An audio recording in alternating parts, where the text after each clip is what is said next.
오늘 본문은 본격적으로 야고보서 하면 떠오르는 바로 그 주제, 믿음과 행함 사이의 관계를 설명하는 부분입니다. 야고보는 아주 도발적인 문장으로 우리에게 도전합니다. 만일 사람이 믿음이 있노라 하고 행함이 없으면 무슨 유익이 있으리요. 믿음이 있다고 하면서도 하는 짓은 왜 그러냐, 이런 말이죠.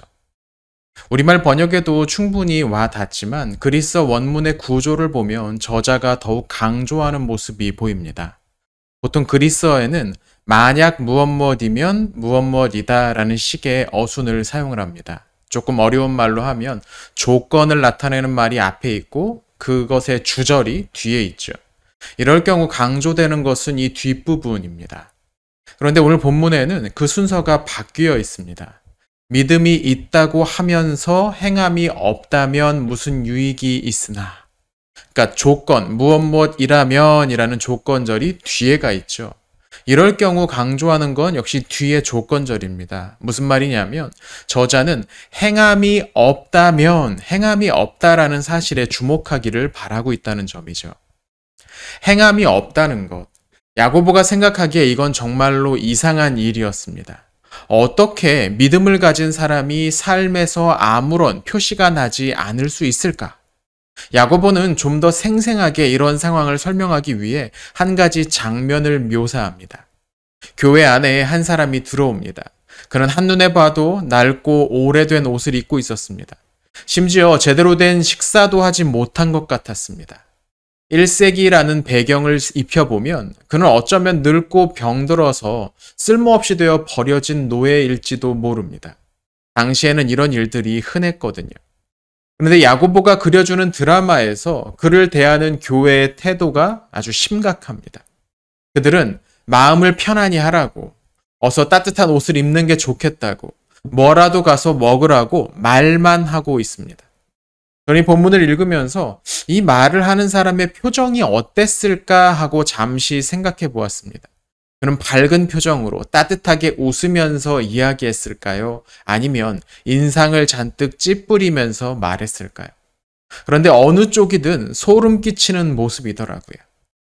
오늘날 우리 주변엔 더 이상 버려진 노예를 볼 수는 없을 겁니다. 하지만 본문의 설명과 딱 맞는 사람들이 있습니다.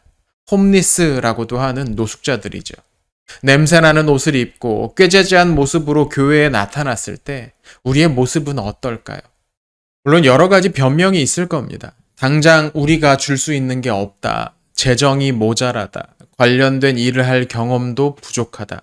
교회가 어떻게 세상의 가난한 사람들을 다 도울 수 있느냐? 본문의 야고보도 이런 대답을 모를 리 없었습니다. 그는 조용히 묻습니다.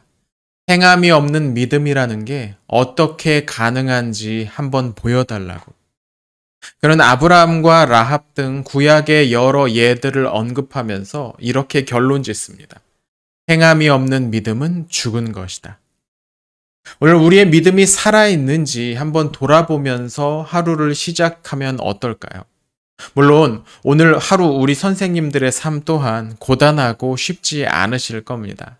다른 사람들을 신경 쓸 여유가 없을 정도로 나와 내 가족들의 일들로 가득 찬 그런 생활을 하고 계실지도 모르겠습니다. 하지만 아브라함에게는 100세에 얻은 아들의 생명이 걸린 문제였고 라합에게도 그녀가 먹고 살려야 하는 가족들이 있었습니다.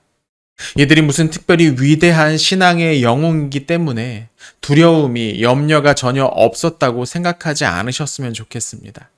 아브라함은 가문이 끊어질지도 모르는 위기를 밤새 고민해야 했고 라합도 배신자로 몰릴 수 있는 위협을 감수하면서 어떻게 두렵고 떨리지 않을 수 있었겠습니까?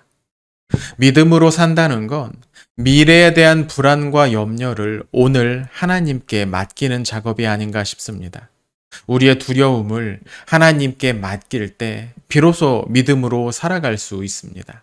이번 한 주 그렇게 믿음으로 살아가는 교사 여러분이 되시기를 축원합니다.